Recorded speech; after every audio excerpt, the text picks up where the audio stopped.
Por favor, hermanos, quiero invitarles a que abran sus Biblias en la carta del apóstol Pablo al libro de los Efesios. Efesios capítulo 4. Efesios 4 del 25 hasta el 32. Voy a pedirles que mantengan ese texto ahí porque voy a referirme a él en unos minutos más. Solo quiero hacer un rapidísimo repaso de lo que hemos estado viendo. El tema central era cómo el Evangelio transforma nuestra vida como creyente y como familias. Decía que podíamos hablar de muchos factores populares, conocidos sobre por qué la familia está en crisis, pero creo yo indispensable que es una falta del entendimiento bíblico del Evangelio. Creo que muchas cosas pueden ser mejor entendidas y voy a poner un ejemplo que me va a llevar la mayor parte del estudio en esta mañana. Bueno, decíamos que lo primero que hace el Evangelio es recordarnos que todavía somos pecadores, necesitados de la gracia de Dios. Cuando nos vemos frente al espejo y descubrimos nuestro pecado, intentamos solucionarlo, ¿verdad?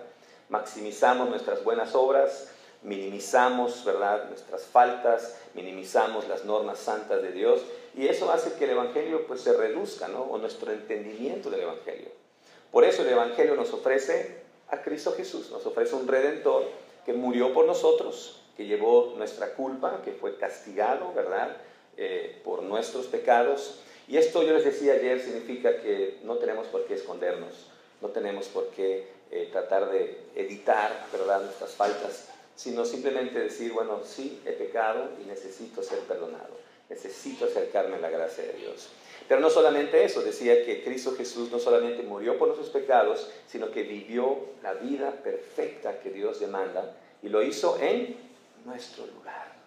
Podemos descansar en eso, como padres, como hijos, como esposos, como esposas. Fallamos, pero nuestra identidad no está en lo que nosotros hacemos, está en lo que Cristo ya ha hecho por nosotros.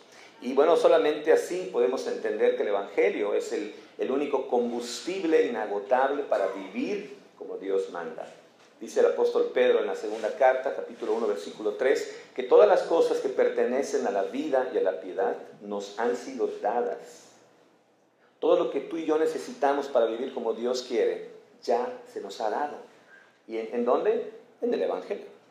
Entonces no hay técnicamente ningún pretexto para no obedecer como Dios quiere, ¿verdad? Y este pasaje me gusta muchísimo porque dice, el amor de Cristo nos obliga. La palabra obliga aquí significa impulsar. El amor de Cristo derramado demostrado para nosotros, derramado en nosotros, nos impulsa. Porque estamos convencidos de que uno murió por todos y por consiguiente todos murieron. Y Él murió por todos para que los que viven ya no vivan para sí, sino para aquel que murió por ellos y fue resucitado. ¿Cuál es ese motor que nos empuja a obedecer a Dios y hacerlo de corazón?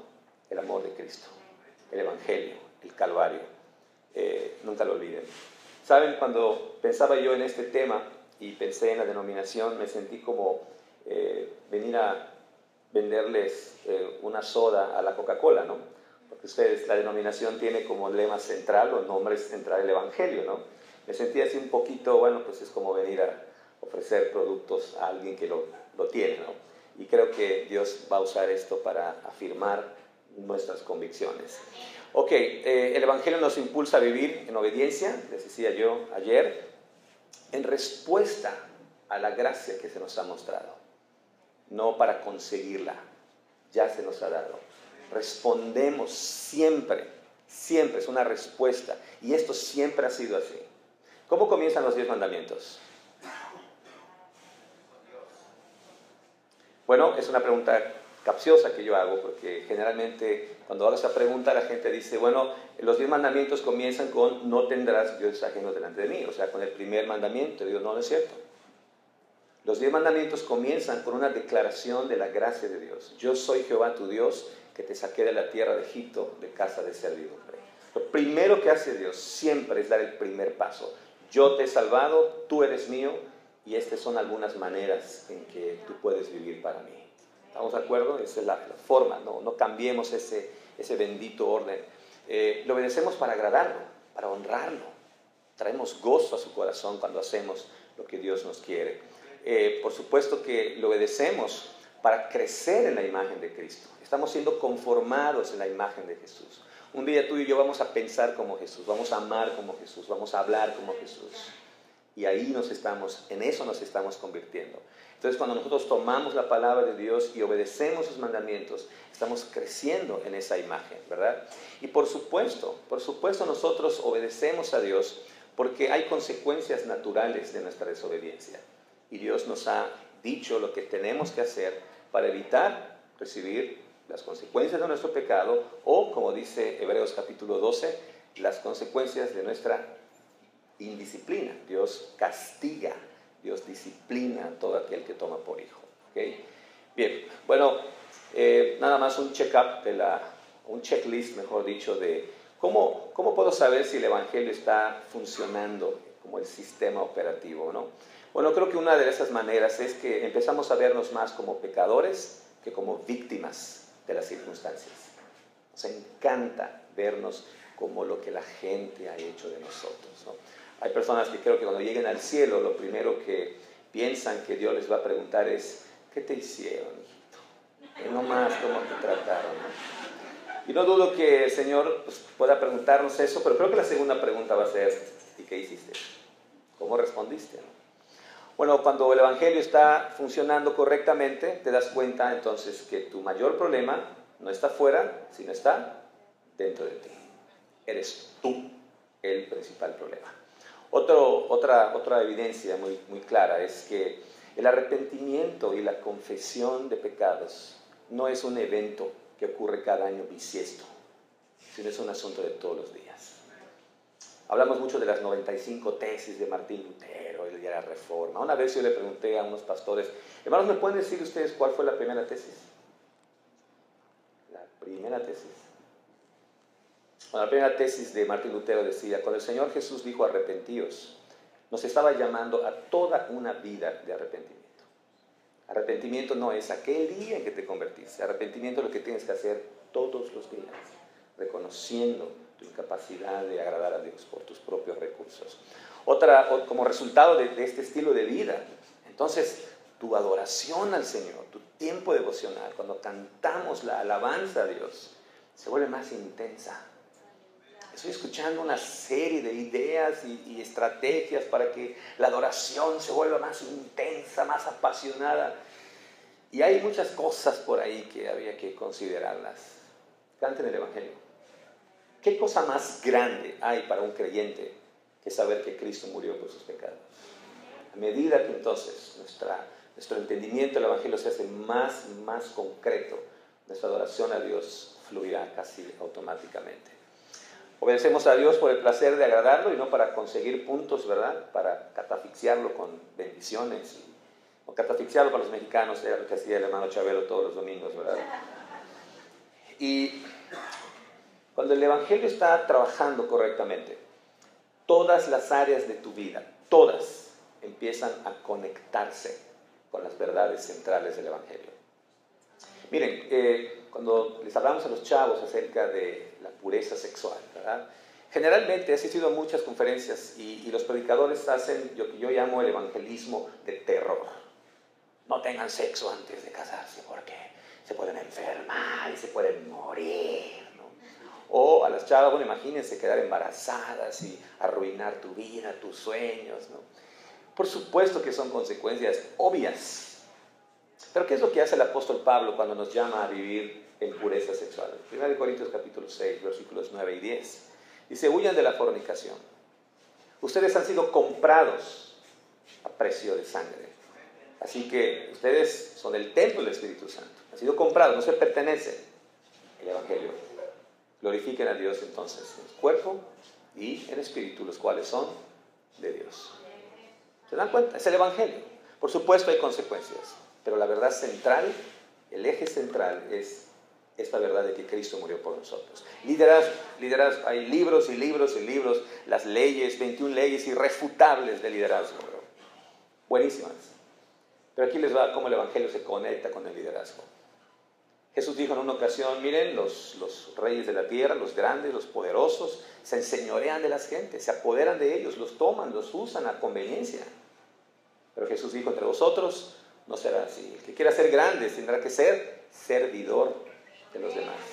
Y luego viene el famosísimo texto, porque el Hijo del Hombre no vino para ser servido, sino para servir y dar su vida en rescate de muchos. El Evangelio. El Evangelio. Díganme ustedes qué tema. La razón es el Evangelio. Relaciones en casa. Mujeres, sométanse a sus maridos como la iglesia se somete a Cristo.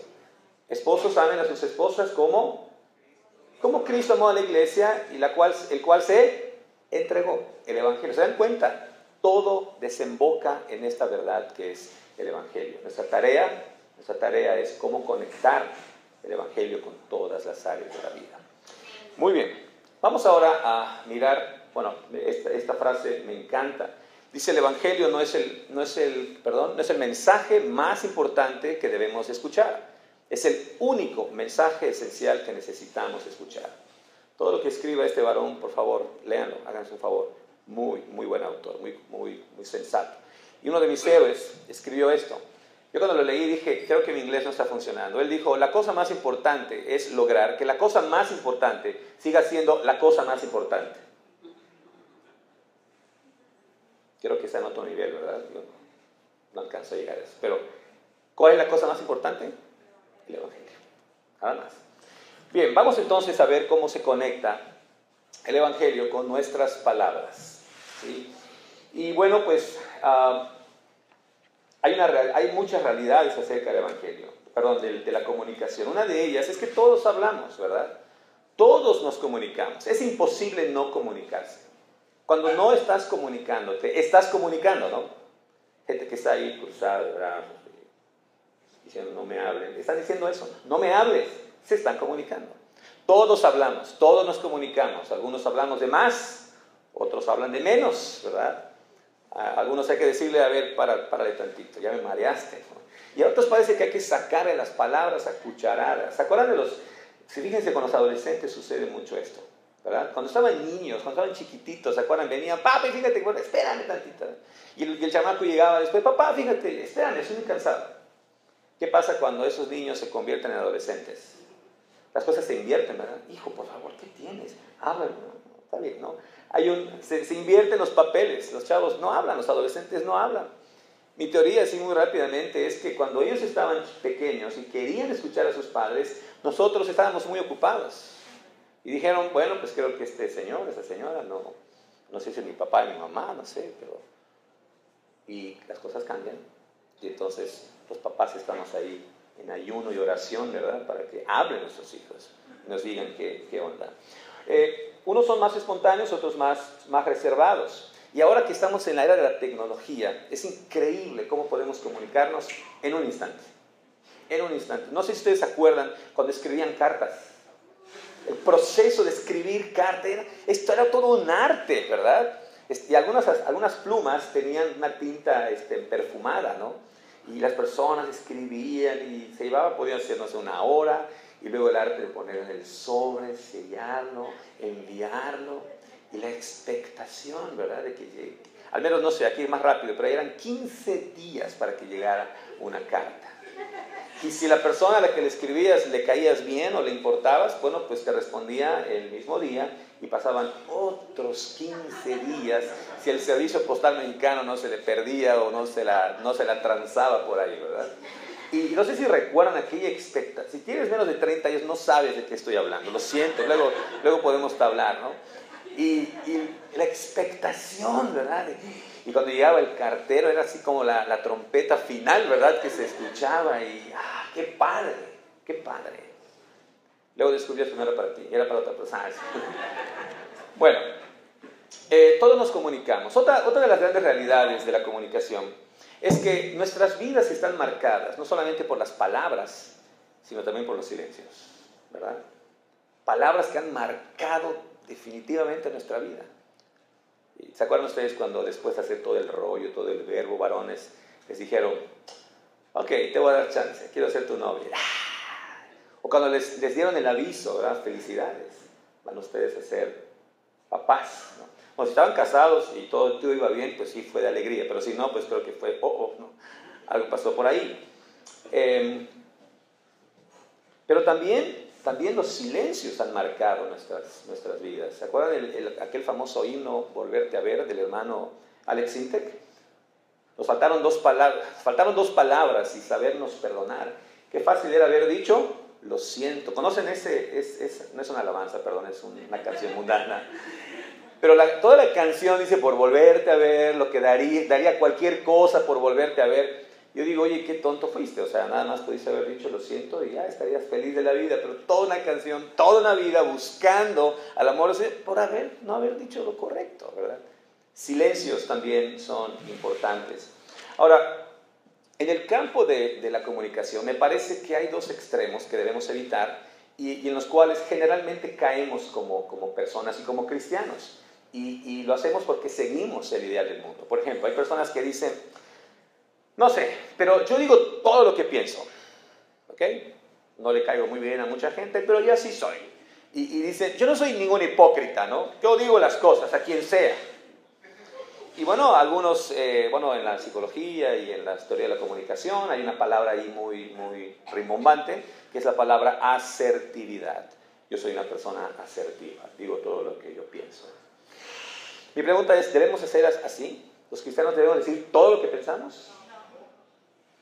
Bueno, el otro extremo es, bueno, pues, como decimos, calladito, me veo más bonito. Yo me ahorro problemas y sí, no. ¿Qué piensas? Ay, no sé. Y a esta actitud también tiene un nombre, se le ha puesto una etiqueta, prudencia. Típico estudio bíblico para las mujeres, ¿no? La sociedad femenil, la prudencia y la mujer. Prácticamente es decirles, hermanas, por favor, ya. ¿No? Tristemente, eso es lo que mucha gente ha entendido por prudencia. Por prudencia. Mi pregunta es, ¿esa es la actitud que debemos tener los cristianos? ¿Debemos decir todo lo que pensamos a nuestros hijos? ¿Debemos decirle todo lo que estamos pensando a nuestras parejas? ¿O debemos callarnos todo? Bueno, entonces necesitamos nosotros mirar qué dice la Biblia al respecto, ¿verdad? Bueno, vamos entonces a la palabra y vamos a leer Efesios 4, 25 hasta el versículo 32. Voy a darle lectura, por favor sigan atentamente. Por lo cual, desechando la mentira, hablad verdad cada uno con su prójimo, porque somos miembros los unos de los otros. Airaos, pero no pequéis. No se ponga el sol sobre vuestro enojo, ni deis lugar al diablo. El que hurtaba no hurte más, sino trabaje haciendo con sus manos lo que es bueno, para que tenga que compartir con el que padece necesidad. Ninguna palabra corrompida salga de vuestra boca, sino la que sea buena para la necesaria edificación, a fin de dar gracia a los oyentes. Y no contristéis al Espíritu Santo de Dios, con el cual fuisteis sellados para el día de la redención. Quítense de vosotros toda amargura, enojo, ira, gritería y maledicencia, y toda malicia. Antes, sed benignos unos con otros, misericordiosos, perdonándoos unos a otros, como Dios también os perdonó a vosotros en Cristo. Bueno, otra área que faltó es que la comunicación es un área donde todos necesitamos crecer. No hay nadie en esta sala que diga, aquí sí, ya el Señor ya me puede llevar porque yo ya estoy a cuentas con Él y yo pues no tengo problemas aquí. Dice Santiago, si alguien nunca falla en lo que dice, es una persona perfecta. Así que si hay alguien aquí perfecto, por favor, pues puede salir a caminar ahí en el bosque, ¿verdad? Pero si no, bienvenidos, aquí estamos. Bueno, aquí está el pasaje que acabo de leer. Y necesitamos mirar la Biblia para entender qué es lo que ella nos enseña acerca de cómo debemos hablar, cómo debemos comunicarnos. Ahora, miren hermanos, hay palabritas que pasamos por alto en la Biblia, pero que son la clave para entender todo un mensaje, ¿no? Aquí está un ejemplo. Esta palabra con la que empieza toda esta grande sección, prácticamente es la segunda mitad del libro de Efesios, dice el apóstol Pablo, por lo cual. ¿Y qué significa la frase por lo cual? Díganme otros equivalentes. Por lo tanto, entonces, ¿qué más? En consecuencia. Ahora, ¿qué indica esta frase? que todo lo que viene a continuación es el efecto natural, es el resultado normal ¿de qué cosa? De todo lo que anteriormente Pablo ha estado diciendo. ¿Ok? Bueno, entonces tenemos que irnos un poquito para atrás, cuando menos hasta el versículo 17.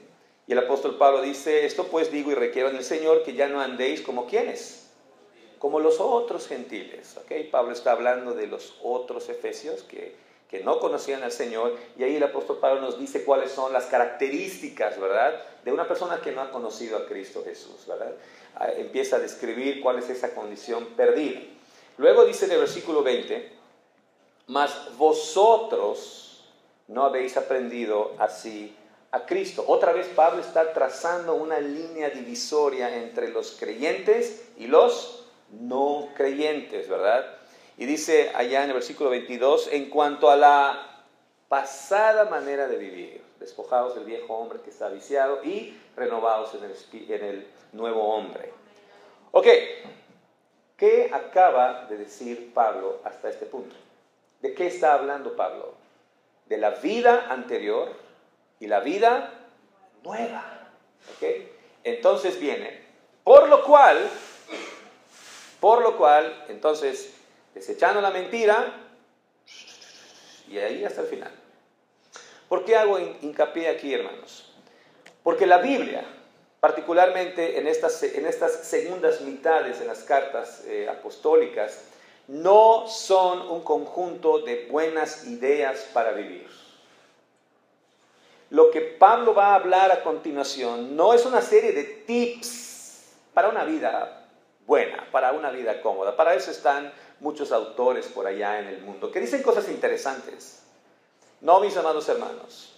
Tenemos que mirar los mandamientos de la Escritura como lo dije hace un momento, la respuesta natural del creyente que ha entendido la gracia de Dios en su vida. Es la respuesta tuya y mía que Dios espera por haber dado de su gracia. No son buenos tips, no son consejos simplemente para llevarla bien, para tener una familia equilibrada, una familia funcional, no. Ni siquiera son cosas que tenemos que hacer para ganarnos el favor de Dios. Pablo acaba de hablar por completo de todo eso. Aquí está el principio que quiero dejarles simplemente en esta mañana. Lo que Pablo nos enseña, al menos en estos versículos relacionados con la comunicación, es que tu manera de hablar, mi manera de hablar, debe ser una evidencia contundente, clara, convincente. ¿De qué? De que tienes una nueva vida en Cristo Jesús. Como padre, como esposa, como mamá, como hijo, como hermano, lo que sea. Cada vez que hables, recuerda, tus palabras y tus silencios deben ser una evidencia contundente de que tienes una nueva vida en Cristo Jesús. Jesús dijo estas palabras: el hombre bueno, del buen tesoro de su corazón, saca lo bueno. Y el hombre malo, del mal tesoro de su corazón, saca lo malo. ¿Ok? Y viene la famosísima aplicación: porque de la abundancia del corazón habla la boca. Y recordemos lo que Pablo ha estado enseñando anteriormente. Hemos sido transformados. Lo primero que transforma el Señor es nuestro corazón, para que entonces un corazón renovado pueda hablar de tal manera que glorifique a Dios. ¿Estamos de acuerdo? Esta es la manera como debemos entender estos pasajes. Porque usted puede ir a cualquier librería cristiana y buscar algún tema de comunicación, y lo más probable es que usted va a comenzar escuchando principios, ¿verdad? Los pasos, estrategias para comunicarse bien, ¿verdad? Esa no es la manera como la Biblia entiende, no solamente la comunicación, sino cualquier otro llamado que Dios nos hace como creyentes. Entonces, una vez que Pablo ha dejado muy claro, por lo cual, ¿se dieron cuenta por qué era muy importante esta palabrita? Para poder conectar lo que debemos hacer con la razón por la que el apóstol Pablo nos está diciendo, deben hacerlo. Ustedes son nuevas criaturas, entonces su manera de hablar debe ser diferente. Ahora sí, ¿cómo?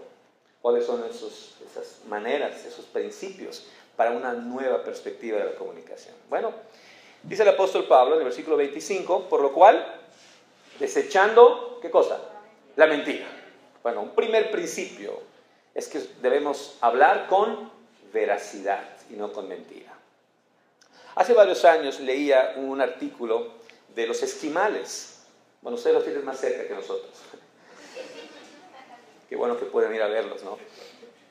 Y leía por allá que los esquimales en su lenguaje nativo, debido a que están tan conectados con este fenómeno atmosférico, tienen entre 12 y 14 palabras distintas para referirse a la nieve.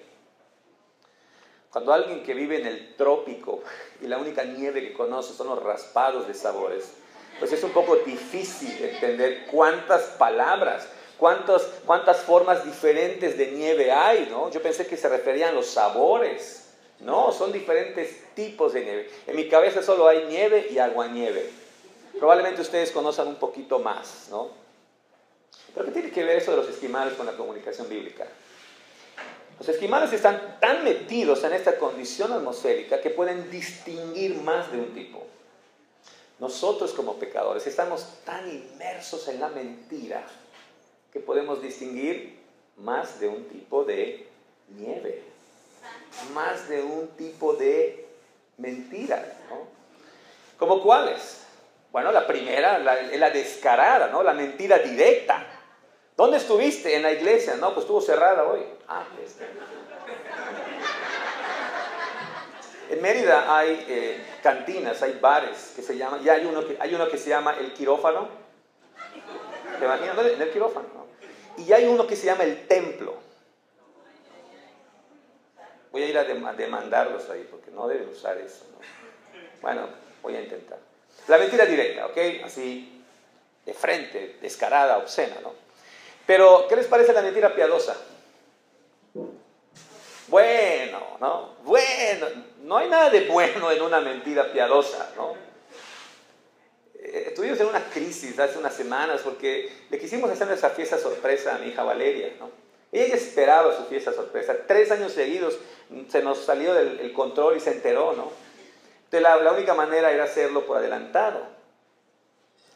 Y pues llegó un momento en que dije, pues tenemos que hacerlo de otra manera porque ya mentimos. Pero fue por una buena causa. Hermanos, de veras, me pongo a veces un poco complicado, pero si lo vemos así directamente es una mentira. Santa Claus. Es una mentira, ¿no? Lo siento, hermano. Lo siento. Perdón por echar a perder la inocencia de ustedes. Mejor pasamos a otra. Una media verdad. Llegas y te pregunta a tu esposa, ¿llegaste tarde? Sí, llegué tarde. Luego se entera que llegaste a las 6 de la mañana. Dijo, oye, ¿no me dijiste que llegaste a las 6 de la mañana? Tú no me preguntaste la hora. Yo solamente te dije que llegué tarde. Es una media verdad, pero en realidad es una mentira completa. Otra manera, estamos viendo diferentes tipos de nieve, ¿estamos de acuerdo? La respuesta evasiva. Te preguntan una cosa y respondes otra. Clásico de los políticos. ¿Va usted a ajustarse a los resultados de las elecciones? Yo soy respetuoso de las instituciones. No te preguntamos eso, ¿verdad? Y somos muy buenos, como decimos, no sé si aquí, nos salimos, le damos la vuelta, nos salimos por la tangente. ¿Quién sabe qué es eso en álgebra o en geometría? Pero así se dice, nos salimos por la tangente, con tal de no decir la verdad. Por supuesto, toda una vida engañosa, personas que han sido descubiertos por estar viviendo una vida completamente diferente de lo que habíamos pensado en ella. Pero quizá donde más nos identificamos son con las generalizaciones odiosas, ¿verdad? Que también es una forma de nieve, por no decir la verdad. Por ejemplo, tú nunca me escuchas. Una vez mi esposa dijo, tú nunca has lavado los platos. Y le dije, espérame tantito. El 14 de febrero de 1994, primer San Valentín que tuvimos ya como casados, yo lavé los platos. Eres una mentirosa, arrepiéntete, cree el evangelio, porque tu padre es el diablo. Ella me dijo que nunca lo he hecho y es una vil mentira. Siempre te equivocas, siempre haces lo mismo. El único momento cuando te me acercas es cuando quieres algo. El único momento, ¿verdad? A todo le buscas un pero. Con nada estás contento. ¿Se dan cuenta? Son generalizaciones. Yo entiendo que desde un punto de vista lingüístico, ¿verdad?, tiene cierta verdad, pero al final de cuentas yo no creo que inspira mucho a alguien a hablar con verdad, si no decimos la verdad tal y como es, ¿verdad? Dice la palabra de Dios, los labios mentirosos son, ¿qué? Abominación a Jehová. ¿Qué tipo de mentira? ¿Cuál mentira? Todas. Pero vean el contraste, pero los que hacen verdad son su contentamiento. Vean el contraste que hay en las reacciones de Dios a nuestras palabras. Pasamos a un segundo principio. Y el primero fue, hablemos con la verdad. Ahora, generalmente cuando hablamos de comunicación, nos enfocamos mucho en el cómo debemos hablar. Y a veces nos olvidamos en el mero hecho de que debemos hablar. Debemos hablar. Entonces, el segundo principio es, hablemos cuando sea necesario decir la verdad. Hablemos. Unos fallamos por hablar, otros fallan por quedarse callados.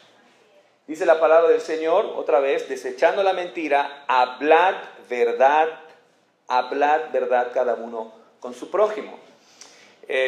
Típica escena. Está él así con una carota de ese tamaño, ¿verdad?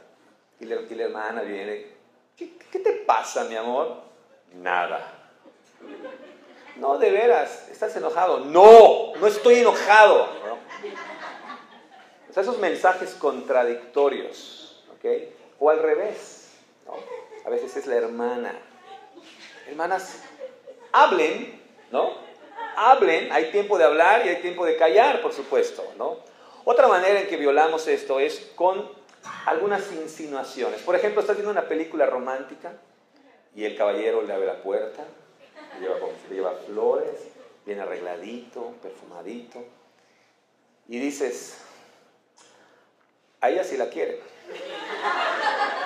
Ella sí tiene un marido considerado. Debe ser un verdadero cristiano. Él sí ama a su esposa como Cristo ama a la iglesia. Otra versión es cuando estás escuchando alguna canción, ¿no? Estás escuchando alguna canción y le subes el volumen a esa parte que sabes que tiene que escuchar. ¿Por qué no hablamos? ¿Por qué no se lo dices? ¿Qué esperas para traerme un ramo de flores, ¿no? ¿Qué esperas? Hablemos la verdad. Esto es típico de los chavos. Bueno, no hay adolescentes aquí, pero he hecho 2 preguntas muy tontas en mi vida. La primera fue en Starbucks, diciendo, ¿me puede dar un café? Y me dijo el señor, mire todas las opciones. Hermanos, tuve que sentarme media hora y pedir discernimiento para ver qué café iba a escoger. Hace varios años. Y la segunda pregunta más tonta que he hecho, cuando trabajé como prefecto, como capellán en una escuela de secundaria, ¿no? Pues ya saben, la mochila la patearon, se rompió, se perdió, no recuerdo exactamente, y pues me mandaron ahí para pues, saber quién fue. La pregunta más tonta fue, ¿quién fue? Como si el culpable se hubiera... ¡Yo fui! Qué bueno que lo preguntó. El síndrome de yo no lo vi. Y habrá sido, le pregunté a todos los que estaban ahí, hasta el maestro, por cualquier cosa. Digo que fue un extraterrestre porque nadie lo vio. Nadie lo vio. Fingimos demencia. Otra manera es la ley del hielo. Somos tan hábiles. Miren, no sé si ustedes, seguramente aquí no pasa eso, pero en Mérida conozco varios casos. Una pareja se había peleado y no se hablaban, ya saben. No sé, hay un código ahí secreto. Cuando una pareja está peleada, la idea es, no le hablo, ¿no? Porque si le hablo, pues soy el débil y ya perdí esta guerra, ¿no? Entonces no se hablan, aunque en realidad sí se hablan, pero se reduce a una comunicación de supervivencia, ¿no? O sea, él llega, ya vine, Qué bueno. ¿Vas a comer? Sí, claro. La comida está servida, gracias. O sea, tampoco somos unos desconsiderados, ¿verdad? Pero ahí, hasta ahí llega. Bueno, una pareja estaba en estas condiciones, llevaban como 2 semanas sin hablarse. Y el hermano tenía que hacer un viaje muy temprano, tenía que estar a las 6 de la mañana, 5 de la mañana en el aeropuerto, tenía cerrar un negocio muy importante, de mucho dinero, pero por alguna razón, no me pregunten porque ese es el punto de la ilustración, no podía levantarse con una alarma, ¿no? Entonces él decía, ¿qué hago? O sea, ¿cómo le hago? Porque si le pido el favor a mi esposa, pues voy a perder esta guerra, pero tampoco quiero perder este negocio, ¿no? ¿Qué voy a hacer? Entonces en ese momento tomó un pedazo de papel y escribió, mi amor, por favorcito, ¿no? Por favorcito, mi vida, ¿me puedes despertar a las 4 de la mañana? ¿Te quiere? Félix, ¿no? Entonces agarró el papelito, lo dobló y lo puso en el lado del buró, donde era imposible que no lo viera, ¿okay? Y él se fue a dormir, ¿no? Diciendo, voy a matar 2 pájaros de un tiro. Lo que lo despertó fue el canto de las flores, el repartidor de gas, ¿verdad? El sol pegando de frente. Y el tipo se despertó y cayó en la cuenta de que, qué mala onda de su esposa, ¿no? Ya se iba a levantar a reclamarle, cuando, ¿qué creen? En su lado del buró estaba el mismo papelito.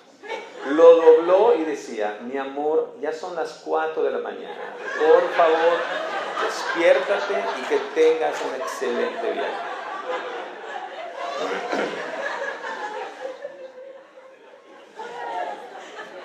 No vine a dar ideas, hermanos, por favor, no tomen nota de esto. Pero así somos, ¿no? Así somos. Otra manera de distorsionar este principio de hablemos es el síndrome, no es mi problema. No es mi problema. Ves que tu esposo, tus hijos están saliéndose de la verdad y dicen, zafo, decimos en México, no es mi problema. O entre hermanos en la fe. Ves que tu hermano se está saliendo del huacal, como decimos, no está andando correctamente, dice, no es mi problema. Ahí cada quien se raza como puede. Gálatas capítulo 6 contradice terriblemente esta actitud, particularmente entre los cristianos. Dice Gálatas 6, el apóstol Pablo, hermanos, si alguno fuere sorprendido en alguna falta, vosotros que sois espirituales, ¿qué dice? Restauradle con espíritu de mansedumbre, considerándote a ti mismo, no sea que tú también seas tentado. Sobrellevar las cargas los unos a los de los otros y cumplir así la ley de Cristo. No puedes darte el lujo de decir que el Espíritu lo convenza, no. Te ha puesto a ti como instrumentos en las manos del Redentor para llevar a cabo esta obra. No puedes darte el lujo de quedarte callado. Claro, ojo, no estoy dando aquí balas, ¿verdad? Muy bien. Vamos a ver los hermanitos que están en pecado y vas y tomas tu Biblia, esa guadalupana de pasta de madera de 2 pulgadas y se le estrellas en la cabeza. Eso no es lo que la Biblia habla de ¿cómo se llama? Confrontar a las personas. Confrontar en la Biblia solamente significa mostrarle a alguien su falta. Y como dice el versículo 15 del capítulo 4, en amor. Qué difícil es, ¿verdad? Sobre todo en una sociedad aquí más individualista, donde at my business. Así se dice, ¿verdad? ¿Me salió bien la pronunciación? Más o menos, luego vamos a una clasecita de pronunciation. ¿No es mi problema? Sí, es tu problema. La pregunta tonta que hizo Caín después de matar a su hermano y el Señor le preguntó ¿qué le dijo? ¿Acaso soy guarda de mi hermano? Qué bueno que Dios es paciente. Yo hubiera metido un par de cachetadas a este insolente, ¿no? Sí, somos guardas de nuestros hermanos. Nos necesitamos unos a otros. Y hay que hacerlo de la mejor forma, ¿ok? Otra manera de fallar en este principio tan sencillo que es habla la verdad. Necesitamos escuchar la verdad. Vean cuál es la razón por la que el apóstol Pablo nos dice que hablemos verdad. Dice, desechando la mentira, hablad verdad cada uno con su prójimo. ¿Por qué? Porque somos miembros. Somos miembros y la verdad nos une. La verdad es el pegamento que nos mantiene unidos. Cuando tú callas la verdad, cuando sea necesario decirlo, no estás contribuyendo al crecimiento. Lo dice en el versículo 15, siguiendo la verdad en amor, crezcamos. No puede haber crecimiento ni en la iglesia, ni en las familias, en ninguna relación personal, si no hablamos la verdad y la decimos en amor. ¿Se dan cuenta qué importante es esto? Bueno, otra forma de distorsionar o no cumplir con este principio es la comunicación superficial. Miren, esto ocurre todos los días en todos los lugares de este planeta. El hermano llega cansado del camino, flaco, ojeroso, cansado, sin ilusiones, ¿no? Llega como cantaba la hermana Lupita D'Alessio. Y llega el hermano y la hermana lo recibe con esta pregunta, ¿verdad?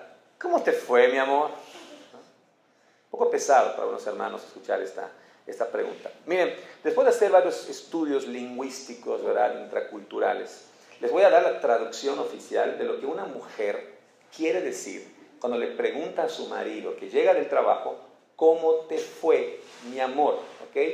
Aquí está la traducción. Es la versión reducida, ¿verdad?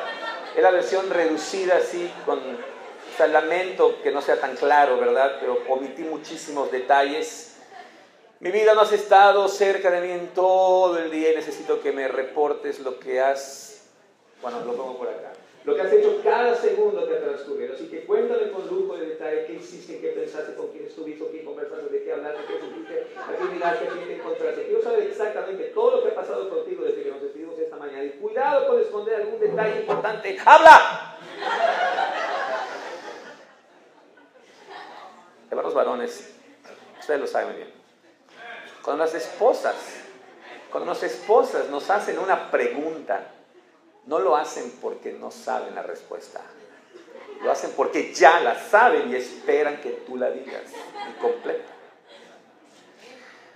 Creo que ni la policía judicial hace tantas preguntas. Bueno, ¿y la respuesta de él? Bien. ¿Verdad? Y hermanas, cuando sus esposos les digan bien, es completo, ¿no? 10 puntos. Información adicional se le va a llegar a sus correos electrónicos, ¿verdad?, oportunamente. Bueno, definitivamente esta forma de comunicarnos no promueve el acercamiento, el entendimiento, la unidad. Ahí está el principio. Hablemos. Muy bien, pasamos a un siguiente principio, y es que debemos hablar con dominio propio. Algunos hermanos son tan iracundos que no tienen dominio propio, tienen demonio propio. El demonio no los posee a ellos, ellos poseen al pobre demonio, ¿no? No los ve y arranca a correr. Airaos, pero no pequéis. No se ponga el sol sobre vuestro enojo. Y me encanta el versículo 27. Qué interesante que después de esta advertencia de no pecar estando enojados, dice el versículo 27, ni deis lugar al diablo. Eso quiere decir que somos mucho más vulnerables para pecar cuando estamos enojados. Miren, la Biblia no condena todo tipo de enojo. El Señor Jesús se enojó, ¿verdad? Y ese enojo fue completamente santo. Sin embargo, Santiago 1:20 dice que debemos ser muy lentos para enojarnos, porque la ira del hombre no produce la justicia de Dios. Quiere decir, cuando estás enojado, lo más probable es que no vas a hacer lo que Dios quiere, no vas a honrar a Dios. Por eso hay que respirar hasta 3284, ¿no?, para empezar, para tranquilizarse, ¿no?, y pedir al Señor que nos dirija. Necesitamos ser muy cuidadosos con este asunto. Tenemos que, ¿cuántas veces nos hemos arrepentido de haber dicho cosas, ¿verdad?, que estuvieron allá, las dijimos y luego dijimos, no debía haber dicho esto? Pero no nos vayamos con la finta. Aun cuando estamos enojados, no pensemos que las circunstancias nos obligan a hablar. Una vez yo le decía a mis hijas, es que tú me dijiste eso y tú me obligaste a decirlo. Le dije, espérate tantito, tú enseñas todo lo contrario. Las circunstancias son importantes, son influyentes, pero no son determinantes. ¿Qué es lo que determina lo que decimos? La condición de nuestro corazón. De la abundancia del corazón habla la boca. Entonces, cuando alguien dice, discúlpame, es que no quise decir eso, lo que en realidad está diciendo es, me avergüenza haber dicho lo que dije. Porque si lo dijiste, estuvo ¿dónde antes? Estuvo en tu corazón. Volvemos al Evangelio, volvemos al mismo punto. Algunos problemas típicos de aquí, bueno, pues obviamente cuando hablamos enojados. Mis grandes luchas están en este asunto. Cuando estoy enojado, digo, no grito, no pateo, no golpeo, no saco un rifle, ¿no? Pero yo sé decir algunas cosas que sé dónde hieren. Y de las cosas que más me avergüenzan, hermanos, en reconocer es, las personas a quienes más amo son las personas a quienes más he herido. Pero no estoy solo, estoy bien acompañado, ¿verdad? Otra falta a este principio de hablar con dominio propio es la exhumación. ¿Qué es una exhumación? Sacar un cadáver, ¿no? Un hermano decía, pastor, mi esposa cuando se enoja se vuelve histórica. Y le dije, hermano, creo que lo que usted quiere decir es que se vuelve histérica. Y dice, no, se vuelve histórica porque me da un repaso de la historia de nuestra relación y me cuenta todos los pecados que he cometido contra ella. Pero para recordar nuestras faltas contra los demás, nos volvemos amnésicos, ¿verdad? De verdad, yo te dije eso. ¿Y con esta cara? Bueno, es lo que el Señor Jesús decía, somos ciegos, no miopes, ciegos a nuestro propio pecado. Somos muy buenos para ver la paja en el ojo ajeno, pero no ver la viga que está en nuestro propio ojo. Eso no es miopía, hermanos, perdónenme. Eso es ceguera espiritual al nivel así cañón, ¿ok? Bueno, otra forma de violar este principio es cuando hablamos para herir. Sabemos muy bien dónde poner la palabra. Sabemos muy bien, las palabras son como balas. Ahí está el gráfico, ¿verdad? Y sabemos dónde ponerlas. Y a la gente a la que más conocemos más sus puntos débiles. Como decía la hermana Lupita D'Alessio, te pareces tanto a mí que no puedes engañarme, ¿no? No vayan a pensar que escucho todo el día estas canciones, solamente las uso para ilustrar, ¿ok? Y lo puedo usar con ustedes, hermanos, porque cuando estoy hablando con chavos, a veces se me olvida que estoy hablando con personas que nacieron muchos años después de mí, ¿verdad? Por ejemplo, ¿ustedes saben quién es Juan Camaney? ¿Recuerdan a Juan Camaney, el ratón Crispín? Qué bueno, hermanos, pensé que era el único en este planeta. Porque a veces yo decía esa frase, y yo llegué muy Juan Camaney, y los chavos, ¿quién? ¿Juan Camaney? Sí, el mismo del ratón Crispín. ¿El ratón Crispín? Entonces me recuerda que ya soy viejo. Hablamos para él y sabemos dónde decir las cosas y qué palabras y con qué tono y con qué cara. Cuando criticamos duramente, es bueno criticar para discernir, pero no para aplastar. No para aplastar. Hablemos igual no para reclamarle a nuestros hijos, sino para animarlos también. ¿Sí? Hay lugar para eso. Para decir la verdad, sobre todo cuando vas a confrontar a alguien, cuando vas a mostrarle a alguien que no está haciendo lo correcto, no tienes que escoger entre lo amo, lo quiero, me cae bien, y entonces no le voy a decir la verdad. O le voy a decir la verdad y aunque se enoje. No, hermanos, debemos aprender a decir la verdad, ¿cómo? En amor. Porque la verdad sin amor es ¿qué? Es crueldad, es rudeza. La verdad debe decirse con amor, aun cuando sea una verdad muy dura, muy difícil, muy pesada, debemos decirla en amor, como nos gustaría a nosotros que nos dijeran nuestras verdades. ¿Okay? Avanzamos, el tiempo nos apremia. Otro principio que encontramos ahí es que debemos aprender a hablar palabras de gracia, palabras llenas de gracia. Versículo 29. Ninguna palabra corrompida salga de vuestra boca, sino la que sea buena. Aquí empezamos a considerar la calidad de nuestras palabras. La que sea buena ¿Para qué? Para la necesaria edificación. Miren, hay ciertas palabras que yo nunca voy a decir, porque pues fue una visión panorámica de parte de mi mamá, ¿verdad? 180 grados, que no debería decir.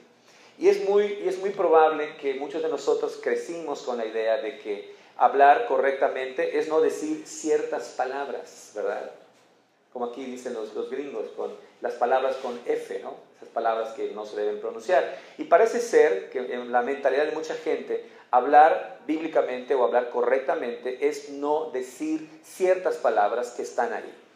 Bueno, por supuesto que hay palabras que tienen una carga inapropiada, que pueden blasfemar el nombre de Dios, por supuesto, pero sabemos que hay palabras que son totalmente relativas. Una palabra que en Chile puede significar algo bueno, en México puede ser una palabra espantosa y viceversa, ¿no? En ese sentido nada más las palabras son ciertamente relativas.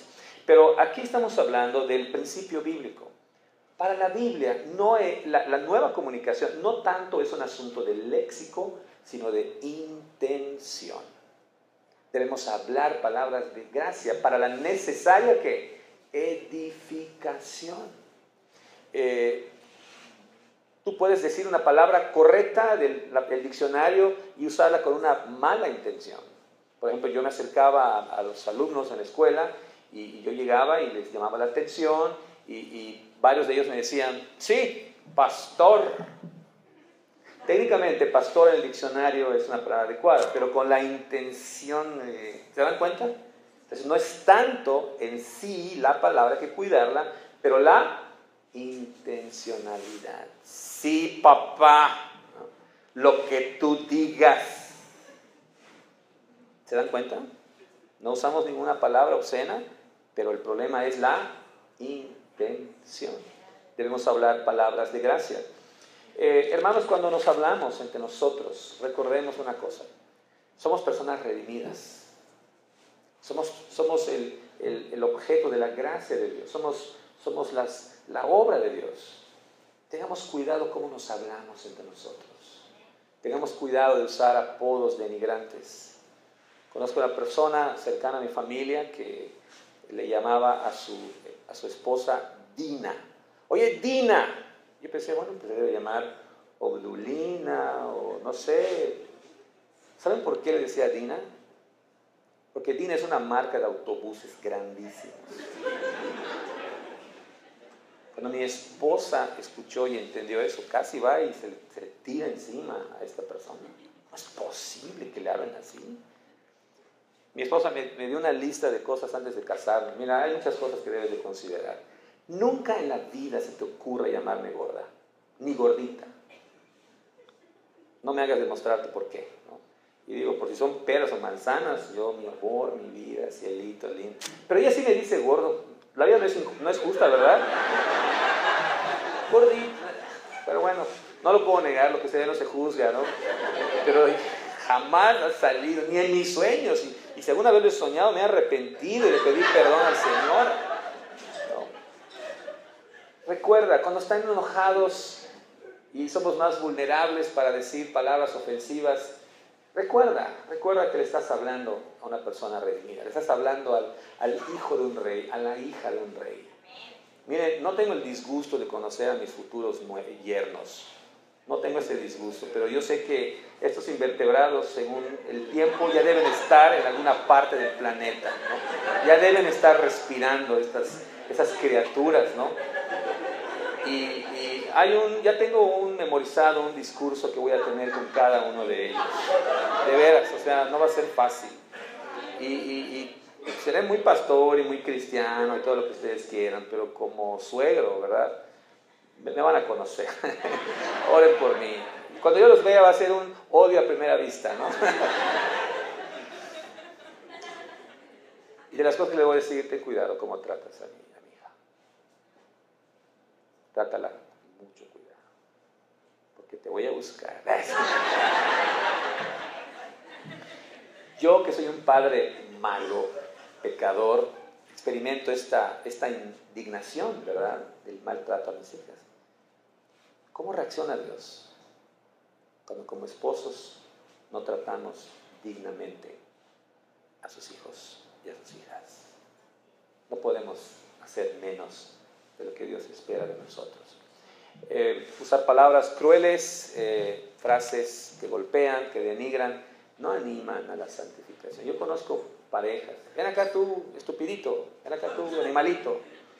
Y dije, hermano, discúlpeme que me meta en su vida, pero si alguien me dice así, no voy a ser impulsado por el Espíritu de Dios a vivir como Él quiere. Entonces, ¿por qué no usamos palabras que nos animan, ¿no? Hay apodos que pues son cursis, teoramas usan entre ustedes, no se les vaya a salir, ¿verdad? Hay cada historia, pero no tengo tiempo para contárselas. Las historias detrás de los apodos de los... Una vez un hermano, fuimos a verlo a su casa a las 10 de la noche y pues la hermana salió, venimos a ver al hermano Melchor. ¡Osito! Es el hermano Osito.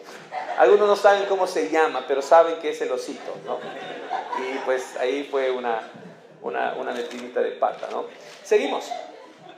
Bueno, este pasaje también abarca, capítulo 5, el apóstol Pablo va un poquito más allá y conocen ustedes este pasaje, ¿verdad? Pero fornicación y toda inmundicia o avaricia, ni aún se nombre. Como mexicanos, como latinos, nos encanta la picardía, ¿verdad? Y cuántos chistes colorados conocemos y los contamos. Hermanos, dice la palabra, ni siquiera debemos mencionarlo. ¿Y a qué se apela? ¿A qué está apelando el apóstol? A nuestra nueva identidad. El Evangelio nos hace nuevas personas y también se debe de expresar en la calidad de nuestras palabras. Hermanos, con vergüenza yo les voy a confesar que los chistes más feos los he escuchado de pastores. En serio. No piensen que los pastores ya somos casi la cuarta persona de la Trinidad. No, hay que orar por ellos. Lo que dijo Héctor es muy claro. Hay que orar por ellos. Y necesitamos también dar testimonio de esta manera. Bueno, ahí están algunos de estas maneras. Vamos más rápido. Otro principio es que debemos hablar para restaurar. Versículo 32. Bueno, del versículo 31 dice, quítense de vosotros toda amargura, enojo, ira, gritería y maledicencia y toda malicia. Antes sed benignos unos con otros, misericordiosos, perdonándoos unos a otros, como Dios también os perdonó a vosotros en Cristo. Miren, yo creo que hay dos habilidades básicas que nosotros tenemos que desarrollar en el campo de las relaciones personales a la luz del Evangelio. Una de ellas es aprender a pedir perdón, ¿verdad? No a pedir disculpas, a pedir perdón. Necesitamos nosotros aprender a usar un lenguaje que comunique responsabilidad. Nosotros decimos, se me hizo tarde, disculpen, se me hizo tarde. Si lo analizamos gramaticalmente, ¿cuál es el sujeto y cuál es el predicado? No hay sujeto. Se me hizo tarde. Me gusta más como lo dicen en inglés. I am late. Yo soy el que llega tarde. Entonces, yo necesito ser disculpado, en este caso, o perdonado, ¿sí? Entonces, eso es muy importante. Aprendamos a usar un lenguaje que comunica que entendemos el Evangelio. Pero no solamente necesitamos aprender a pedir perdón, sino necesitamos aprender a dar perdón. Y para eso hay una serie de mensajes al respecto. Quisiera hacer un ejercicio con ustedes. Si no lo pueden hacer, por favor, no se sientan mal. Hagan el intento. ¿Estamos de acuerdo? Dejen todo lo que tienen a un ladito, relájense y vamos a ver si ustedes pueden hacer eso. En serio, si no lo pueden hacer, no se molesten. A ver, ¿cuántos de los que están aquí pueden decir lo siguiente? ¿Me puedes perdonar, por favor? ¡Qué bueno! Pensé que algunas de las mandíbulas se iban a congelar y... ¿Lo pueden decir otra vez, hermanos? Por favor, me gustó muchísimo. Sí lo pueden decir, hermanos. ¿Por qué no lo decimos? ¿Por qué no lo decimos? Pero este segundo ejercicio seguro no lo van a poder decir. Pueden decir, claro que sí, te perdono. Bendito sea el Señor. Sí lo pueden. Ya puedo morirme tranquilo. Hay personas en este mundo que pueden pedir perdón y pueden dar perdón. Debemos perdonar también para que seamos perdonados. Y bueno, un último principio, ya terminamos. No está en el pasaje, pero me parece que es necesario incluirlo en la nueva comunicación. No solamente tenemos que aprender a hablar correctamente, sino tenemos que aprender a escuchar. Mi suegrita linda, que ahora está enferma, dice: Dios me dio 2 orejas y una boca para que hable menos y escuche más. Sabia, ¿verdad? No me había dado cuenta por qué tenemos 2 orejas. Ya sé por qué. Para oír más, para escuchar más, para mostrar más afecto. Somos muy dados a hablar, ¿no? Es un principio bíblico. Seamos más pronto para escuchar. Pero como estamos tan interesados en nosotros mismos, queremos que la gente ya nos esté escuchando. Y por eso interrumpimos. Qué bendición es escuchar. Había un pastor, un maestro en el seminario, que tenía un ministerio. Su ministerio era de escuchar. Decía: ¿cómo está eso de escuchar? ¿Sí? Yo vengo aquí y abro 4 espacios, de 4 a 4 y media, de 4 y media a 5, etcétera, etcétera. ¿Y qué es lo que haces? Escuchar.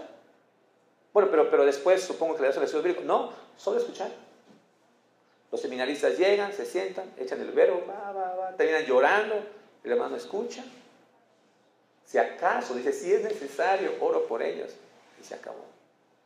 Conversé con algunos de los seminaristas. Oye, hermano, ¿qué onda con este pastor que solo viene a escuchar, hermano? Es una de las grandes bendiciones, tener a alguien que me está escuchando. Varones, quieren bendecir a sus esposas, escúchenlas. Pero escúchenlas. Concéntrense. Yo creo que es casi es un don del Espíritu, escuchar. Y no les den el avión, no hagan la finta. No hagan la finta, escuchen. Es una de las grandes bendiciones. Amén, hermanas. Que sus maridos les estén escuchando. Y ojo, porque ellas les pueden hacer un par de preguntas para ver si están escuchando, ¿no? No inventen. No den respuestas que no son. Más les vale escuchar. Más les vale escuchar. Otra manera otro problema típico es la falta de atención. Nos distraemos, ¿verdad? Estamos muy prontos. Y cuando nosotros nos distraemos, de alguna manera estamos diciendo: no es tan importante lo que me estás diciendo. Una forma de amar concretamente es escuchando. A veces juzgamos los motivos, ¿verdad? Seguramente me estás diciendo eso porque, ¿no? Seguramente lo estás diciendo. No juzguemos, no sabemos ni siquiera los motivos de nuestro propio corazón. ¿Cómo nos atrevemos a suponer cuáles son los motivos de nuestra pareja, de nuestros hijos? Y generalmente, cuando suponemos los motivos, suponemos siempre los peores motivos. Cuando la Biblia dice: todo lo cree el amor, todo lo cree, todo lo espera, todo lo soporta. ¿Okay? Entonces nos despedimos con estas preguntas. Hermanos, ¿estamos hablando para que nuestra familia se acerque a Dios? ¿Estamos usando nuestras palabras para animar a nuestra familia? ¿Para darles esperanza? ¿Para amarlos? ¿O generalmente son palabras de juicio, de condenación, de resignación, de condenación? ¿Nuestras palabras están conduciendo al perdón? La gente sabe, tu familia te ve a ti como alguien en quien pueden confiar para confesar alguna falta. O no se acercan a ti porque no saben cómo vas a responder, y mucho menos qué palabras van a salir de tu boca. Estás inspirando a tu familia para hablar de tal manera que la gente sepa que son nuevas criaturas. Tus palabras imparten sabiduría. Tus palabras están de acuerdo con el pensamiento bíblico, o refleja que estás simplemente amoldado a este mundo en su manera de pensar. Hermanos, termino con la única idea que quería dejarles en esta mañana. El Evangelio debe afectar todas y cada una de las áreas de nuestra vida. Una de las más sensibles, una de las más evidentes es el área de nuestras palabras. No podemos ser indiferentes al asunto de las palabras. Dicen que la luz va más rápido que... ¿Cómo es por allá? La luz viaja más rápido que el sonido, ¿verdad? Es por eso que cuando vemos a ciertas personas decimos: ¡wow! Hasta que las escuchamos hablar. Que no se diga eso de los cristianos. Que lo que ellos vean, que lo que nosotros vean de nosotros, se confirme por nuestras palabras, para la gloria de Dios. Hermanos, ha sido un placer, ha sido un gusto estar aquí con ustedes en estos días. Cuando tengan chance y oigan la palabra Cancún, regresen a Mérida y oren por Comunidad de Gracia. Ahí estamos sirviendo al Señor. Muchas gracias.